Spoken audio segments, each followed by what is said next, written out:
to GI Oncology Now. I'm Dr. Yelena Janjigian. I'm a medical oncologist and Chief of GI Oncology Service at Memorial Sloan Kettering Cancer Center in New York. We're all here in San Francisco at ASCO GI, and it's great to have my colleagues in person as we share our experiences and opinions on management of both metastatic and early stage gastric and esophageal adenocarcinoma. I'm joined by my colleagues, and I'd like to take some time to introduce ourselves. Please go ahead. Hello, I'm Mariela Blum Murphy. I'm a GI oncologist from the University of Texas in the Anderson Cancer Center in Houston, Texas. I'm Sam Cytryn. I'm a GI oncologist also at Memorial Sloan Kettering Cancer Center. I'm Sakti Chakrabarti. I'm a GI oncologist at Cytryn Cancer Center, Cleveland. And I'm Bassam Sonbol. I'm also GI oncologist at Mayo Clinic in Arizona. Great. So, of course, the field of research and drug development in our disease is constantly evolving. We're fortunate to have several practice-changing studies, one after the other, over the last 5 years. And the biomarker frontier in gastric and esophageal adenocarcinoma are here.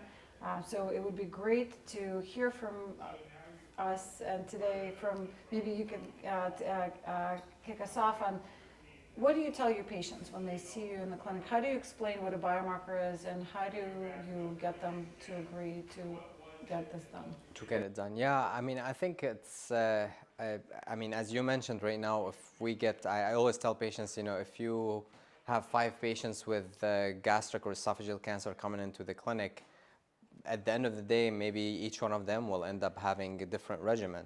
So that's why I tell them, you know, I'm going to discuss with you what the plan is in general, but there are some things that we have to delineate, and these are the biomarkers that will kind of guide us. I tell them, and I don't use the word biomarker to them. I kind of tell them, okay, there's some specific targets and proteins we have to check on your tissue to kind of guide us. So I tell them that we have to, and in my mind is usually the main things we have to check for right now, especially in the metastatic setting, is the PD-L1, the HER2, and the MMR testing, along with the Claudin 18.2. Of course, we end up sending NGS on all patients. We do both tissue and blood, but we kind of gauge the treatment and the conversation based on their results. And we'll come back to the NGS portion in a minute. And it's interesting, if you look at the real world data from Flatiron and other databases, the sobering reality is up to 40% of our patients at large in the United States do not get biomarker testing routinely. Mariela, what do you think that is from, and what are some of the barriers that clinicians face in the community? And of course, you're at a tertiary cancer center, but you know, how do you sort of get through some of these issues? Yeah, sometimes it's very challenging when we see patients that they do come for a second opinion and they haven't had any biomarker testing done. Some of the patients will come with only one slide and we will not have enough tissues. So discussing with them, trying to get an additional biopsy. What are the challenges? I'm not really sure. Probably access to expertise, to pathologist expertise. In the community also, knowing the biomarker impact on treatment decision.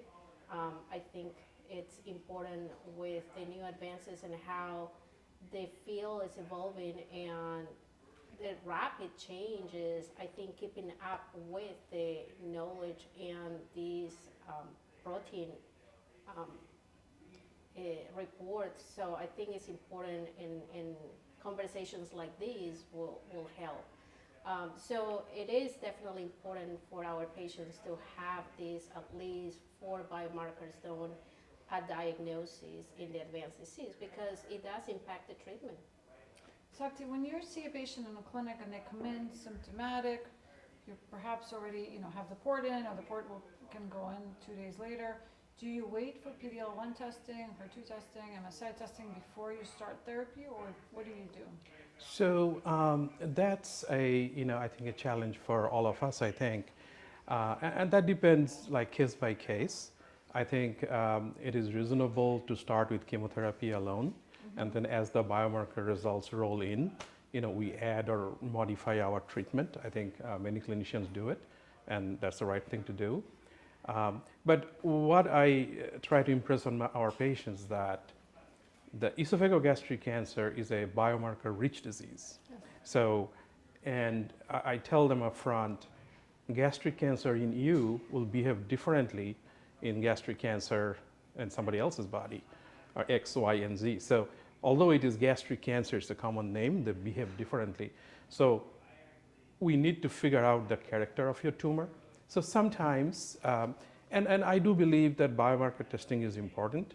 And sometimes when we have insufficient tissue in the first biopsy, we discuss with our patient and get another, EGD and biopsy. Now, fortunately, EGD by itself is not a very cumbersome process like colonoscopy. So often, patients will agree to undergo another upper GI endoscopy and a biopsy. So my point is, I think we need to profile these patients well, and that's how, we can achieve the best outcome. So do you wait to start before? I do not. No, I do not wait. If patient is symptomatic, I'll go and start with chemotherapy, let's say FOLFOX, which works for most patients. Even if we know that in MSI high patients, chemotherapy is not the ideal treatment, but chemotherapy has some activity.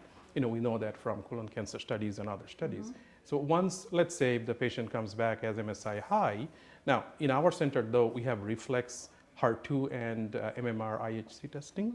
So most of the time we have those informations right away. But if not, I have no problem starting with chemotherapy and then adding or modifying therapy afterwards. But knowing that 80% of patients most likely to be at least to have some PD-L1 overexpression, you wait to start IO still? So that again, my preference is I like to start IO irrespective of PD-L1 status, based on the FDA approval. However, there are some logistical challenges, the insurance approval doesn't come through. My preference is, to offer IO with chemotherapy irrespective of PD-L1 status. It's just because the volumes of data have been published showing that the PD-L1 expression depends on, when you are doing the biopsy and what part of the tumor you are doing biopsy from, all the spatial and temporal heterogeneity. So my preference is to add IO with chemotherapy if I can as soon as possible.